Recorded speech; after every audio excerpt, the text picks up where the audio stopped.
Buenas tardes a todos y bienvenidos a esta Open Class sobre precios de transferencia tras el COVID-19. Como sabéis, hace un par de meses estuvimos en la UNIR, en la Facultad de Derecho, organizamos un seminario dividido en varias sesiones donde tocamos las diferentes ramas del derecho y cómo se veían afectadas por la pandemia. Bien, pues no queríamos dejar la oportunidad de tener una sesión específica para tratar el caso específico de la fiscalidad internacional y en concreto los precios de transferencia. Para ello tenemos el placer de contar con dos expertos en la materia. Por un lado, Francisco Dizla, socio de PricewaterhouseCoopers Tax and Legal Service en España. Él es además colaborador de nuestro máster de Fiscalidad Internacional, ya que imparte dos casos prácticos en la asignatura de gravamen internacional de la renta empresarial, precisamente en esta materia de precios de transferencia. Y también tenemos a Estela Benítez, a la cual os presentará Francisco durante su intervención. Os voy a dejar a continuación con ambos para no extenderme más y que podáis oírlo el máximo tiempo posible. Solamente comentaros que tenéis el chat disponible para realizar cualquier duda o cualquier comentario que queráis realizar y al final dejaremos unos minutos para ir resolviendo esas dudas que habéis ido poniendo en el chat durante la ponencia. ¿De acuerdo? Pues adelante, Francisco, muchas gracias. Muchas gracias, Carolina, por la introducción. Agradecer de antemano a UNIR por esta invitación a compartir nuestras inquietudes y dudas y problemática que está surgiendo en el mundo de los precios de transferencia. Bueno, pues para esta sesión, como me presentaba Carolina, soy socio de precios de transferencia en PricewaterhouseCoopers, aquí en España, con sede en Madrid, y hoy me acompañará en esta sesión Estela Benítez, que manager también del departamento, con una dilatada experiencia, sobre todo adquirida durante más de 2 años. Estuvo en Sydney, en Australia, donde es uno de los países punteros en esta disciplina de los precios.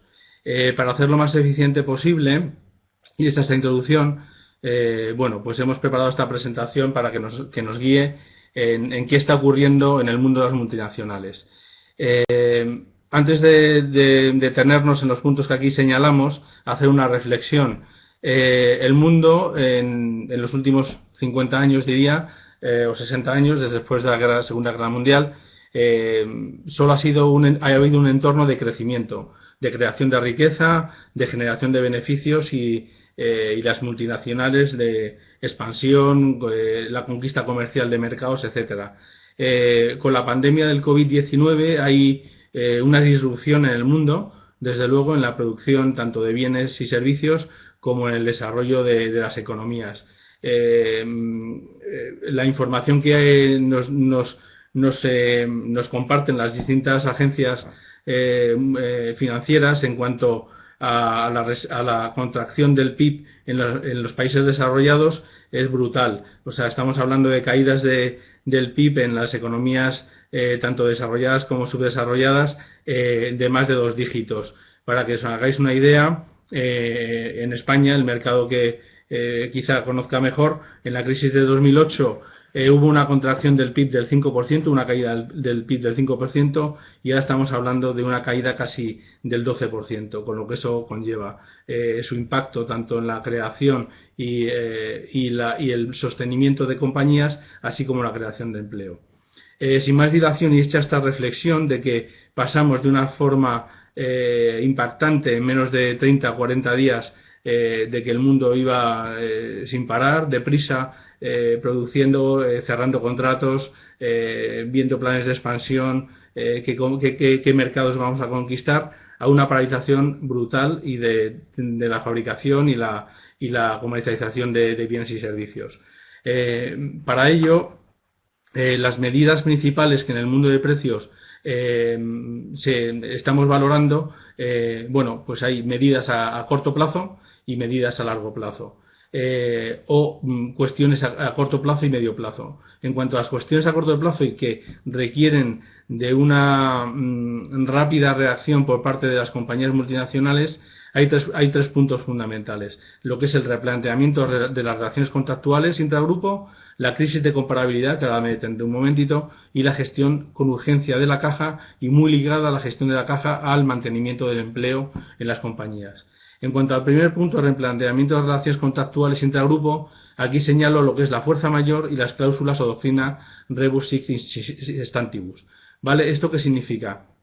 Bueno, pues que en el mundo de las multinacionales y de las relaciones intercompany, una primera cuestión es decir si debo cumplir los contratos que tengo firmado dentro de mi grupo. Y la respuesta es sí, que debo seguir funcionando como si estuviese relacionándome con un tercero. ¿Esto qué requiere? En lo que conlleva a la fuerza mayor, que tenemos una dispensa cuando ocurre un hecho que es imprevisible, o aunque sea previsible es de inevitable ocurrencia, como puede ser un terremoto, puede ser un huracán. Bueno, pues aquí la normativa común normalmente en los países recoge que cuando hay un acontecimiento de esta causa de fuerza mayor, pues el contrato queda en suspenso y lo que las partes no pueden cumplir, haya una excepción a ese cumplimiento y que la parte más perjudicada no tenga que indemnizar a la otra parte. No ocurre así con la doctrina rebus sic stantibus. Aquí lo que ocurre es que hay un desequilibrio entre las obligaciones que tiene que cumplir cada una de las partes de un contrato. Y pongo un ejemplo. Imaginemos una fábrica de automoción, de coches, o que suministre componentes a una fábrica de automóvil, como puede ser las puertas o el cableado que lleva un coche, y porque por razones, aunque eran previsibles, provocadas por la pandemia, como es el COVID, de cierre de la factoría en que produce esos bienes, no puede hacer frente al cumplimiento del suministro de aquellos bienes que tenía que entregar a otra parte. Pues bien, aquí lo que tiene que resolverse estas cuestiones es en sede judicial, es decir, que se restablezcan el cumplimiento del contrato entre ambas partes. Lo que en definitiva debe quedar claro, lo que en el mundo de los precios de transferencia y en las relaciones intercompany, es que el replanteamiento de las relaciones contractuales debe ser o debe estar guiado por el principio de libre competencia y como si estuviésemos relacionándonos con terceras partes. En segundo lugar, hay una crisis de comparabilidad. Aquí es un tema muy técnico, pero voy a intentar explicar brevemente. El mundo de los precios de transferencia, constantemente estamos comparando situaciones de qué márgenes podemos obtener, qué precios podemos marcar para una mercancía, qué royalties podemos cobrar por la cesión de una marca, y eso siempre nos apoyamos en comparables, valga la redundancia, de contratos o relaciones que han ocurrido en el pasado, y sobre ellas pues bueno, vamos tomando nuestras decisiones a futuro. ¿Qué ocurre con el COVID-19? Que todo esto se ha parado, es decir, hay una incertidumbre brutal de qué comparabilidad podemos hacer, qué ajustes de comparabilidad podemos hacer para determinar el precio de nuestros servicios o qué precios podemos establecer en la compraventa de nuestras mercancías. Y en tercer lugar, como medidas a corto plazo a tomar de una forma inmediata, tenemos la gestión urgente de la caja, es decir, las grandes multinacionales y bueno, todas las empresas, la primera decisión que han tomado es mantener liquidez suficiente para hacer frente a sus pagos más inmediatos. Luego mi compañera Estela se detendrá en cuanto a las medidas de carácter financiero en el mundo de los precios de transferencia. Y en cuanto a largo plazo, señalamos cuatro puntos, que es la globalización versus la nacionalización, modelos de negocio flexibles, digitalización y presión fiscal global múltiple. En cuanto al primero de ellos, a nadie se nos escapa que el mundo era global, no había fronteras, libre tráfico de mercancías, aunque bueno, hubiese aranceles o cumplimiento de normativa en cuanto a la comercialización de bienes en determinados territorios, pero el mundo era global. Podíamos producir en cualquier país, sea asiático, sea mediterráneo, sea europeo, y nuestras mercancías en 24 horas, en una semana, estaban en otro lado del mundo. Ya no digo con los servicios. Con la crisis del COVID esto ha impactado de una forma fulgurante, es decir, los países recobran su soberanía, es decir, hay una restricción y hay un plan replanteamiento a los modelos de negocio globales. Hay una atracción de que aquella producción que se había externalizado, que se había llevado a otras latitudes, vuelva a contraerse y vuelva a los países de origen. En cuanto a los modelos de negocio flexibles, aquí básicamente me referiré un poquito más adelante, es a las cadenas de suministro. Es decir, aquí que ha producido, bueno, pues el desequilibrio en cuanto a la extensión de la pandemia del COVID-19, en que primero tiene su origen en China, que es una de las grandes fábricas del mundo, con el cerramiento de fronteras y la imposibilidad de exportar los productos. Se ha producido que mercancías que tenían que viajar se han visto depositadas en grandes almacenes y no han podido llegar a su destino, con lo cual la cadena de suministro y el outsourcing de esos servicios o de bienes pues ha tenido que cambiar radicalmente en cuestión de días o semanas. La digitalización, esto ha sido una prueba de fuego para las grandes multinacionales en cuanto a poder que los negocios hayan podido seguir funcionando sin la presencia física de sus trabajadores, en remoto, gracias a Internet, otras formas de comunicación que han permitido que los negocios no hayan parado, sobre todo en el ámbito de los servicios y de servicios digitales. Y finalmente, la presión fiscal global múltiple, que lo relaciono con la globalización y la nacionalización. Aquí los países de nuevo se han sumado a recuperar la soberanía en cuanto a gravar las bases imponibles y los beneficios que tienen sus compañías. Brevemente hacer un apunte, como sabrán muchos de ustedes, lo que está en seno de la OCDE, que es la redacción o la modificación en cuanto a la tributación de la fiscalidad internacional en lo que son los trabajos de Pilar 1 y Pilar 2. Brevemente, Pilar 1 lo que pretende es que se considere una base imponible global y esa base imponible se reparta en tres partes, básicamente, y se atenga a dónde se crea valor y esas bases imponibles tributen allá donde se genera ese valor. Y en cuanto a Pilar 2, básicamente lo que pretende o persigue es una tributación mínima de las multinacionales. Pues bien, estos trabajos de Pilar 1 y Pilar 2 que están siendo desarrollados en sede de la OCDE ahora mismo se han visto paralizados. La OCDE ha anunciado que probablemente el primer borrador que publicó a finales del 2019 con una incorporación de cambios y comentarios de los distintos players en cuanto a la fiscalidad que se publicó en febrero, pues ha habido una prórroga de estos trabajos hasta octubre de este año 2020, principios de noviembre de 2020. Bueno, todas estas cuestiones para el mundo de los multinacionales es una oportunidad para el cambio, es decir, de volver a replantearse sus cadenas de suministro, su cadena de valor, dónde produzco, cuál es mi modelo óptimo para la maximización de beneficios, cuál es mi modelo óptimo para reducir mis riesgos, etcétera. Con lo cual, este es un punto que en el mundo de los precios de transferencia, cuando hay un cambio de modelo de negocio, es muy importante tener documentado y muy soportado por qué hago un cambio y no lo he hecho antes. Desde luego que el COVID-2019 no es que sea una excusa, pero que sí será una razón para que las multinacionales puedan argumentar que han tenido que cambiar sus modelos de negocio, sus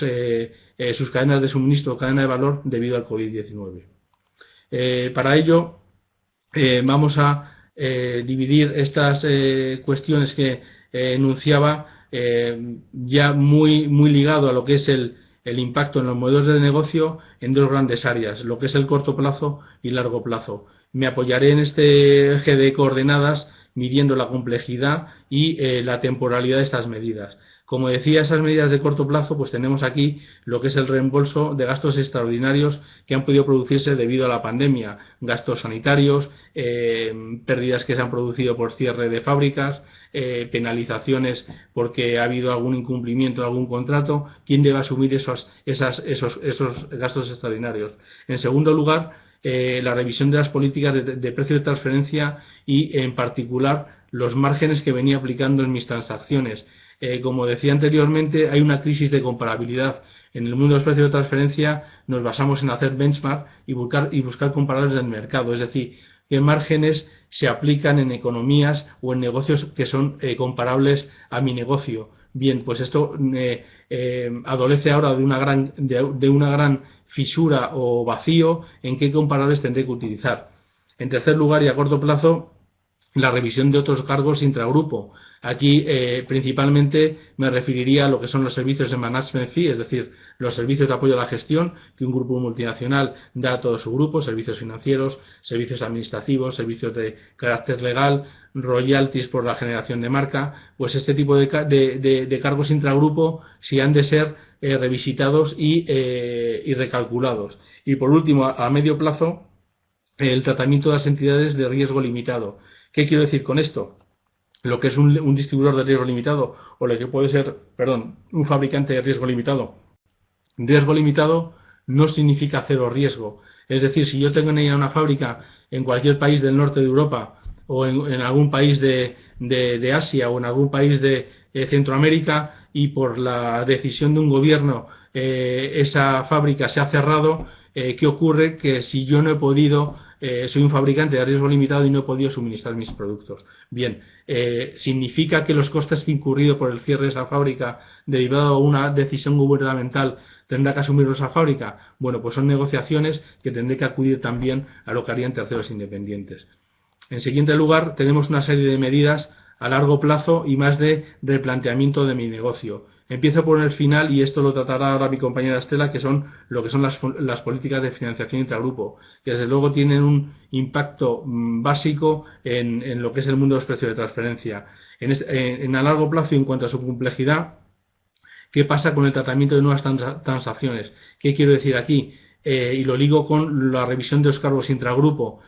Puede ser lugar que ya no tenga sentido a que haya un management fee o que haya un royalty y que sí que haya pues algún tipo de servicio de apoyo, de asesoramiento para el replanteamiento de qué dimensión tiene que tener mi fábrica o qué proceso de producción debo variar, y ese asesoramiento medido por ejemplo como una cesión de know-how tecnológico o una cesión de know-how comercial, pues esa transacción nazca ex novo y deba ser regulada dentro del seno de intragrupo.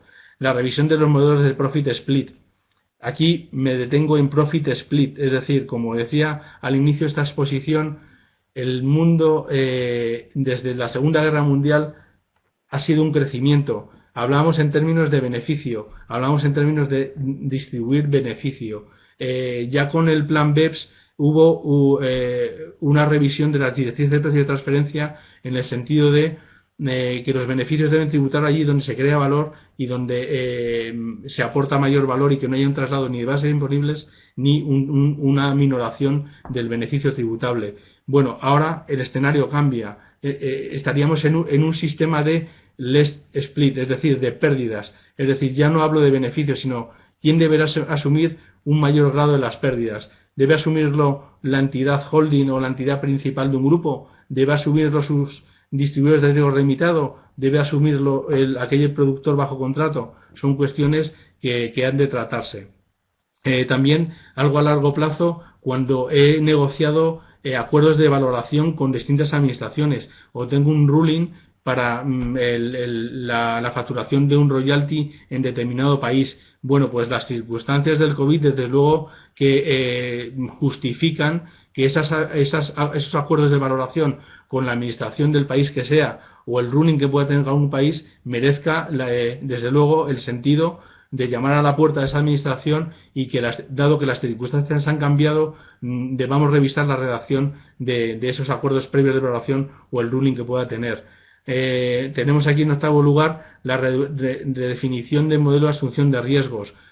Como decía anteriormente, distinguir entre la fuerza mayor y la doctrina del rebus existantibus, es decir, quién debe asumir esos riesgos de el cierre de una fábrica, el que un buque que salió de China con contenedores de componentes electrónicos tuvo que anclar en el Índico y no llegar a su destino, y cada día que pasa el mercante me sigue cargando los costes de transporte. ¿Quién asumiría ese riesgo? O si ha habido un deterioro de esas mercancías, esos riesgos, ¿quién debería asumirlos y quién debería costearlos? Y finalmente, en cuanto a largo plazo, la reestructuración de la cadena de valor, ¿vale? Es decir, o cadena de suministro en un proceso de producción o un proceso de prestación de servicios. Desde luego que el COVID es una razón más que suficiente para replantearse o revisitar los modelos de negocios de las compañías multinacionales. Veamos todas estas cuestiones a través de un caso práctico que llamamos de un grupo CoGroup, que vemos aquí brevemente, perdón. Este grupo tiene su sede, y perdón por atraerlo a España, su casa matriz y lo que llamamos el entrepreneur o el empresario en España. Tiene distribuidores de riesgo limitado, tanto en UK, Alemania, Francia, como tiene fábricas tanto en México bajo pedido, como en India tiene fábricas tanto bajo pedido como una distribución de riesgo limitado. Su financiación la tiene concentrada en Luxemburgo y también tiene fábrica bajo pedido en Polonia. En lo que respecta a Estados Unidos, tiene allí un distribuidor de riesgo pleno. Bueno, pues todas estas cuestiones que hemos ido comentando, pues tanto en sede de empresario deberá plantearse si prestaba servicios de apoyo a la gestión a todas sus filiales, vienen dando apoyo a sus distribuidores en cuanto a las campañas de marketing o qué mercados atacar, si daba las instrucciones en cuanto a los volúmenes de producción o características técnicas a sus fabricantes de cómo hacer los distintos pedidos o las negociaciones con los proveedores de bienes o insumos para la producción, o bien en sede de su distribución decidía si iba a emitirse un bono a largo plazo o qué financiación se iba a negociar con determinados bancos. Bien, pues todas esas decisiones, desde luego, debido a la pandemia, revisitadas y han cambiado totalmente el escenario de lo que venía aplicando hasta ahora. Salto brevemente a estos ejemplos en que en este CoGroup, aunque y sin ánimo de ser repetitivo, pues bueno, tendremos que plantear todas estas decisiones tanto a corto plazo como veíamos hace un minuto, es decir, en sede de este grupo CoGroup, pues esos resultados extraordinarios que he tenido por pérdidas o mermas en la producción, la revisión de esos cargos intragrupo, los márgenes que estoy aplicando en mi producción o en la distribución, mis entidades de riesgos limitados que veíamos que teníamos tanto en sede de Latinoamérica como teníamos en India o en Europa. Bueno, pues todos esos márgenes que venía aplicando sobre ventas tendré que revisitarlos. En cuanto a largo plazo, la cadena de suministro de mis proveedores a mis productores, tendré que visitarlos. Si tenía algún tipo de APA en cuanto a mi financiación en sede de Luxemburgo, en cuanto al tipo de interés a establecer en mis préstamos intragrupo, tendré que visitarlo. Si tenía algún tipo de modelo de profit split en la producción, en cuanto a un bien que hemos desarrollado conjuntamente en distintas fábricas, aquellos porcentajes que determiné en un primer lugar, deberé revisitarlo, y así sucesivamente. Bueno, y hasta aquí me detengo y voy a dar paso a mi compañera Estela para que aborde la problemática en cuanto a la financiación dentro de sede de un grupo multinacional. Gracias, Paco. Bueno, pues como Paco ya apuntaba al principio de la presentación, más allá de la crisis económica, que por supuesto eso no se le escapa a nadie que está ocurriendo, sí que hay una que para los que ya estáis siguiendo los titulares y estáis trabajando en empresas incluso, que es la particularidad de la crisis de liquidez que se está viviendo. Es un problema, hay muchas empresas que directamente ya lo están sufriendo y otras que esperan llegar a ello, pero en cualquier caso es una de las principales preocupaciones del área financiera y requiere atención inmediata por todas las empresas. Y aquí ya no hablamos, lógicamente, de grupos multinacionales, que es lo que se centra en la explicación de hoy, sino cualquier tipo de empresa. Además, como apuntaba mi compañera al principio, pues una gestión adecuada de esta liquidez puede incluso ayudarnos a salir de la crisis, con lo cual es muy importante elegir adecuadamente cuáles van a ser nuestras alternativas y aplicarlas bien. Ahí os hemos puesto cuatro bloques que ahora vamos a explicar. Entonces, las empresas en este contexto se están replanteando en general toda su estructura de financiación. ¿Qué hacemos con ella? La dejamos tal y como está, pedimos más dinero, la reducimos porque al final es un coste, buscamos recursos de otro tipo. Y de nuevo, esto es una lógica que aplica a todas, tanto las empresas que vamos a llamar si queréis independientes, como aquellas que pertenecen a un grupo multinacional. Lo que ocurre es que las multinacionales, pues lógicamente, cuentan con esa pequeña ventaja, si queréis, que es que tienen un abanico mucho más amplio de recursos y tienen mucho más apoyo, ya que bueno, propia naturaleza, como vemos ahí en la diapositiva, pues tienen acceso a la financiación, no solo la externa, que es la habitual y muchas veces la única a la que tienen acceso empresas independientes, sino que también tienen acceso a la interna. Fijándonos en primer lugar en el bloque de financiación interna, con ocasión del COVID, lo explicaba también Paco en la primera diapositiva, pues hay una necesidad por parte de tanto de las empresas como de las instituciones financieras de revisitar esos acuerdos que tienen entre ambas y de decir, bueno, pues sigue todo igual, hay que cambiar. A nadie se le escapa que ha habido unos cambios tremendos en los ratios financieros de las empresas, en términos de solvencia, las proyecciones de venta que tenían pues ya no son tan halagüeñas como podían ser en un principio, o incluso al contrario, muchas que antes del COVID eran casi inexistentes o no tenían ventas, y gracias a la crisis del COVID pues han remontado o han explotado. Con todo esto, pues lógicamente conviene sentarse, hay que sentarse y hay que revisar si los términos y condiciones con los que yo estaba operando mi financiación siguen funcionando igual o tienen que cambiar. ¿Qué ocurre con esto? Que todos estos cambios que voy a tener en mi financiación externa van a tener un reflejo inmediato en mi financiación interna, puesto que bueno, es el principio básico de precios de transferencia, que como sabéis es que cualquier operación que yo haga tiene que estar alineada con lo que harían terceros independientes. Que mejor que yo mismo, que si mis términos y condiciones que tengo con el banco han cambiado, pues las que tengo internamente, lógicamente tendrán que cambiar. Lo que ocurre es que aquí era lo que comentábamos, que hay que estar listos y jugar con este abanico y decidir en qué términos nos conviene más situar la financiación. En la presentación, en la diapositiva en la que estaban situados los ejes con todas las medidas que explicábamos anteriormente, ha sido deliberado el situar las operaciones financieras aisladamente, porque podemos situarlas a mayor o menor nivel de complejidad, a corto o a largo plazo, dependiendo de lo que elijamos en cualquier punto de esos ejes. Luego aquí es muy importante también que tengamos en cuenta, para los que estéis familiarizados con la iniciativa BEPS, en febrero se publicó un documento específico de operaciones financieras, que ya venía siendo reclamado hace tiempo, pero justo se publicó en febrero, justamente antes de que se iniciara la crisis del COVID en España y en la mayoría de los países, con lo cual el timing no pudo ser mejor. Y en este paper se pone de manifiesto que no basta con analizar o reevaluar esos términos y condiciones, esos tipos de interés que yo estoy aplicando en mi financiación, sino que también nos tenemos que detener y ver si la financiación que yo estoy recibiendo se puede considerar financiación como tal o merece ser recaracterizada. Es decir, un tercero independiente te daría una financiación teniendo en cuenta esa foto que decíamos que tienes ahora, teniendo en cuenta esos ratios que tienen esas proyecciones financieras. ¿Alguien te daría un préstamo? Pues si un banco no te daría un préstamo, una empresa de tu grupo tampoco debería dártelo. Y por tanto, se considera que en esos casos no te están dando financiación, sino que te están dando capital. Y por tanto, tú no podrías tener gastos financieros en consecuencia.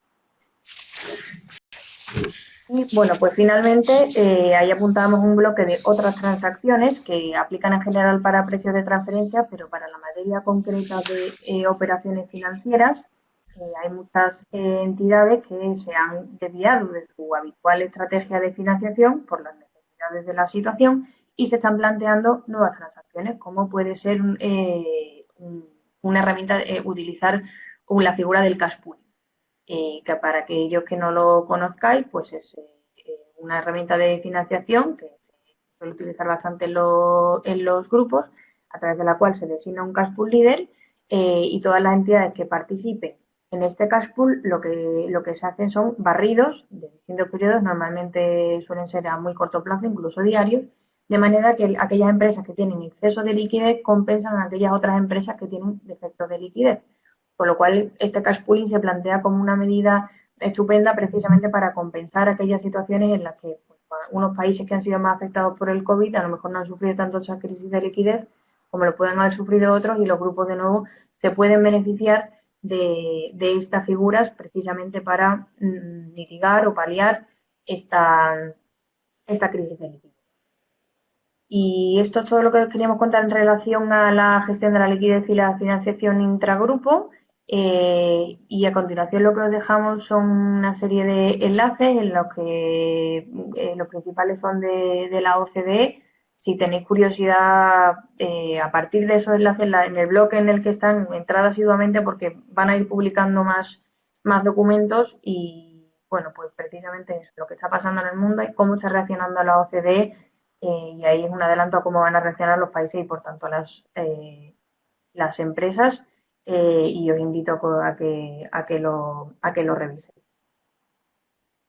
Bueno, pues muchísimas gracias por vuestra exposición, muy clara y además bastante práctica con los ejemplos que habéis puesto, que al final es lo que ilustra, ¿no? a nuestros alumnos. Y os voy a dar paso, bueno, os dejo mientras que los participantes quieren poner o escribir alguna duda. Os comento mientras algunas que ya nos habían enviado en las inscripciones. Por ejemplo, Donaldson de Perú y Carlos de Ecuador nos preguntaban o nos hacían la cuestión de en qué puede afectar la pandemia a los métodos de valoración, si habrá variaciones en esos criterios o si habrá variaciones también en los criterios de comparabilidad que emplean los diferentes países. Gracias, Carolina. En cuanto a los métodos no se prevé que varíen. Lo que sí va a tener un impacto total es en los comparables que utilizamos. Es decir, como decíamos en la exposición, venimos de manejar comparables en épocas de crecimiento, o por ejemplo en el 2008, ahí sí que fue un gap cuando la crisis financiera, pues veníamos en una tendencia de crecimiento de las empresas continuado, incluso crecimientos de doble dígito. Ahora mismo con el COVID, esos comparables quedan fuera bueno, más que fuera, requieren de hacer lo que se denomina ajustes de comparabilidad.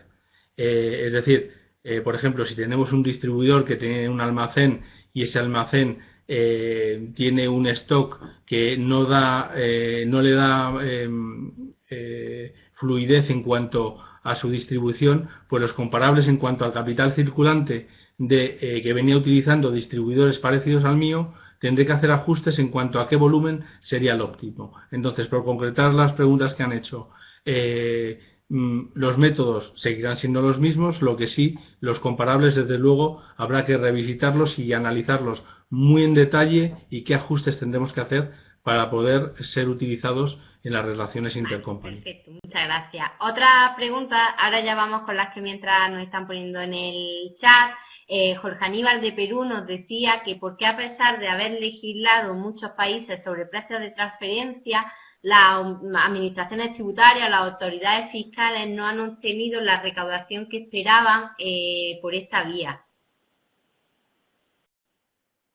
Muy buena pregunta. Pero unos participantes bueno, muy... Desde luego.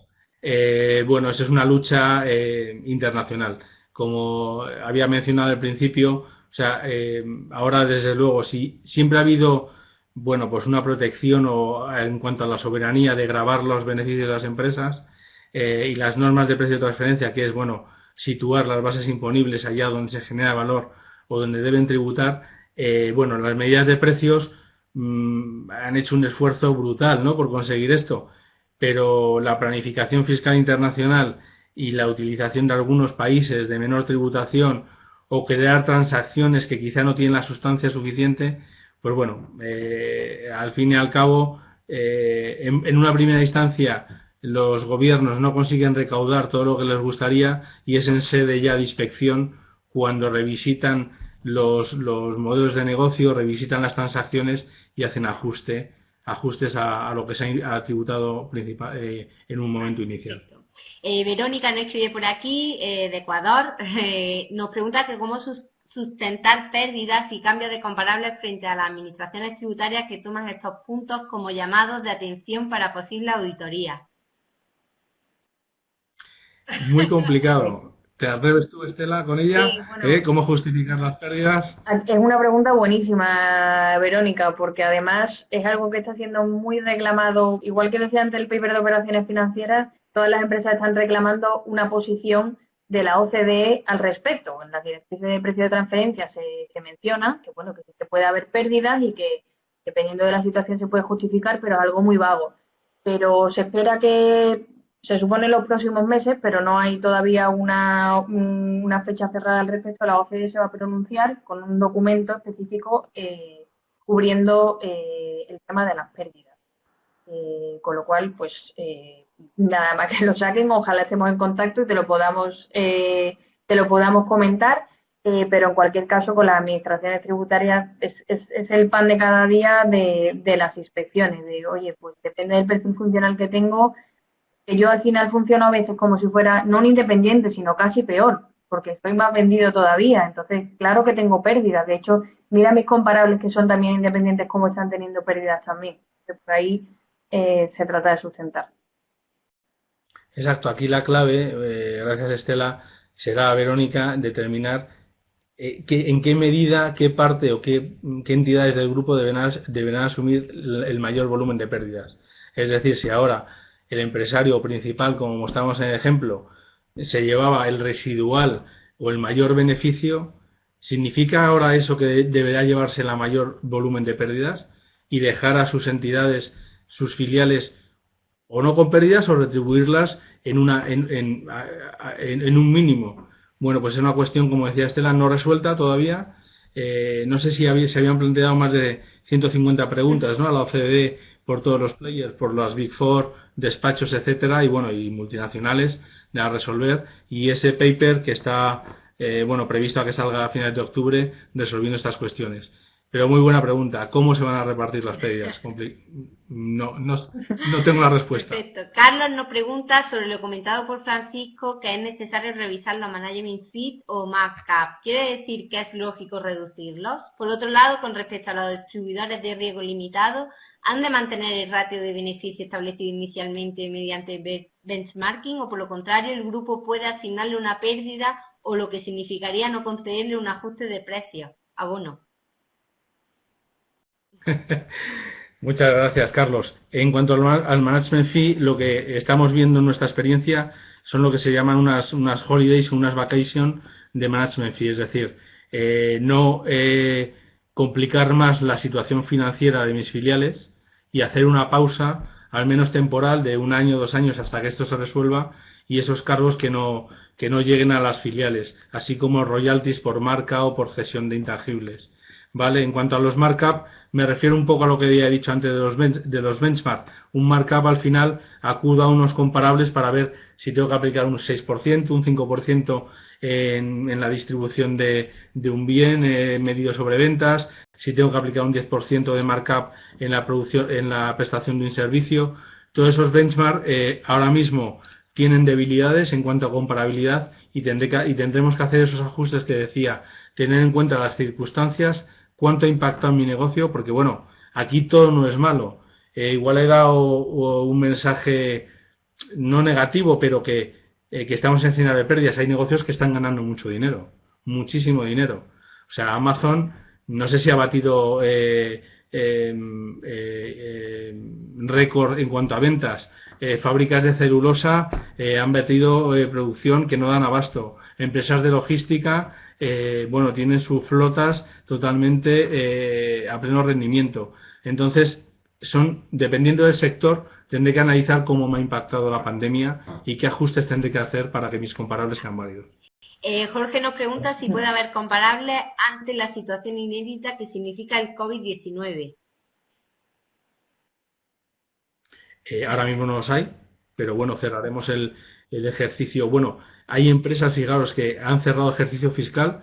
Hay empresas que a lo mejor tenían un ejercicio fiscal que coincidía con el año natural, y hay empresas que han cerrado voluntariamente un ejercicio para salvar, pues quizá si tenían de 1 de enero a 31 de diciembre, a 31 de marzo han hecho un cierre fiscal para salvar el dividendo de sus accionistas, y esos comparables nacerán ahora. Lo que pasa que tardarán tiempo en verse, porque Bueno, la pandemia, ya sabéis todos, estáis en el mundo, no sabemos qué va a pasar ahora en octubre o septiembre, si va a haber los rebrotes, si va a haber un nuevo confinamiento.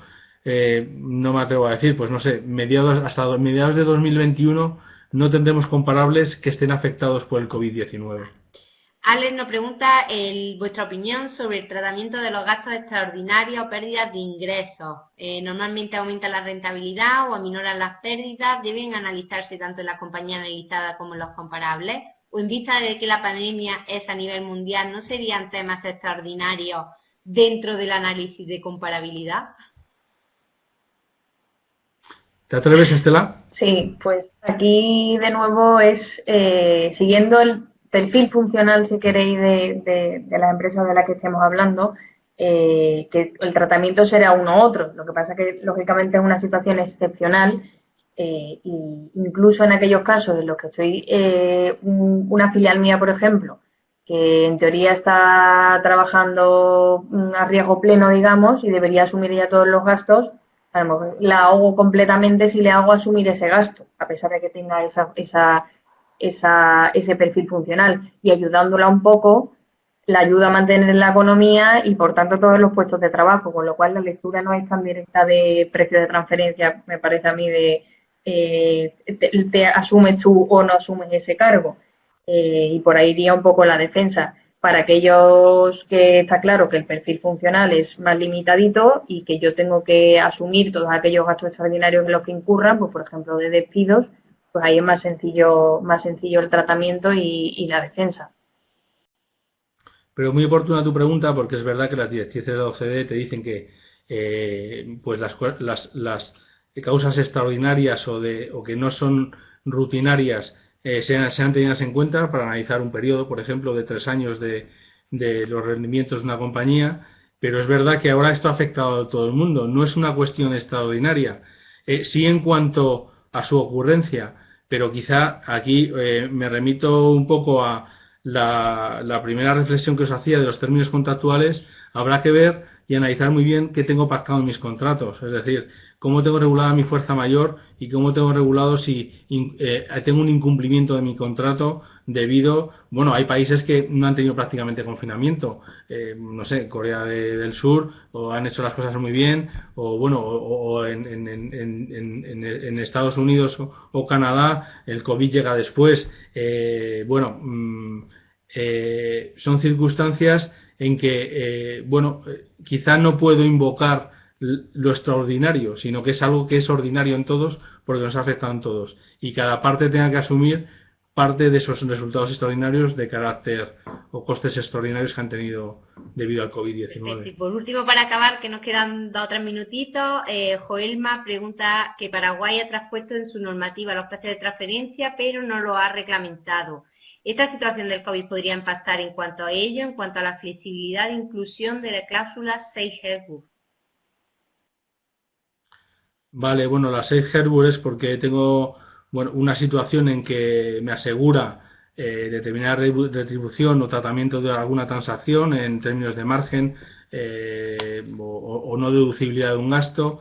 A ver, Paraguay lo que habrá hecho es alinearse probablemente a las directrices de OCDE, lo habrá incorporado a su legislación, pero el COVID no está en la OCDE, o sea, quiero decir, no es algo que esté reglamentado. Lo que sí los gobiernos han tomado medidas para, sobre todo, para preservar el empleo, para preservar la solvencia la continuidad de las compañías, y no es una medida propiamente de precio de transferencia. Lo que sí tendré que tener en cuenta es que deberé comportarme en mi grupo debido al COVID como me comportaría como un tercero. No sé si respondo a tu pregunta, Yolma. Pues, perfecto. Muy Pues bien. ya nos queda un minutito. Quiero aprovechar para agradecer tanto a Francisco como a Estela su ponencia. Ha sido maravillosa y muy esclarecedora.